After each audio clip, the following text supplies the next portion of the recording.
All right, thank you, Shannon. Our team coverage of the impactful winds and wintry mix now continues with Tracy Tuesday. She's been all over Bend tonight, tracking how impactful these winds could be. Tracy? Lee, as Shannon reported, we have a number of weather advisories tonight. I'm here to talk about that wind. A high wind warning is in effect until tomorrow. Wind gusts reaching up to 60 miles per hour, according to the National Weather Service, prompted warnings about potential damage and public safety concerns. The storm serves as a reminder of the unpredictable nature of Central Oregon's weather, as heavy winds often coincide with power outages, as officials continue urging residents to remain cautious and avoid areas with fallen power lines. We have a team of in-house meteorologists that monitors weather conditions and potential impacts on our system. There is a possibility of an outage related to that weather coming in. We've got some high winds that can drop tree branches onto some of our equipment that can cause an outage. And in some cases, we can lose a pole for a tree coming into the pole as well. So that can be an extended outage.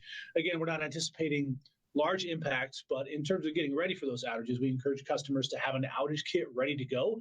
That can include things like flashlights with fresh batteries, some food and water for the family, some blankets if there's cold weather. Gutierrez also says if there's a power outage, anticipate response times to be between 2 to 4 hours. As Pacific Power noted, outages could happen for a number of reasons, including fallen trees. Brett Miller, owner of Central Oregon Tree Experts, says there are some things you need to know as to why trees get toppled. The trees that are actually a medium distance away from your house, maybe 50 feet and stuff like that, are actually more potential for damage than the ones right directly up against the house, because they don't have, if they do topple or snap, they generally don't have enough time to build up speed when they hit the house. You get wet, it builds up weight in the trees or limbs, and then you get the wind to push them down, or snow load and then wind.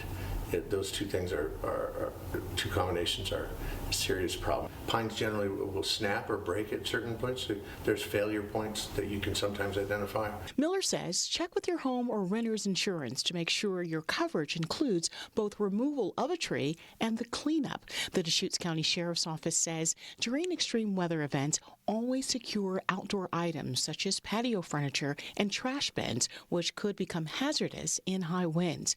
Residents are encouraged to stay indoors, especially in wooded areas, and report any emergency. We'll keep you up to date with the very latest on the storm's impact and our local alert weather forecast on ktvz.com and our news and weather apps. Tracy Tuesday, News Channel 21.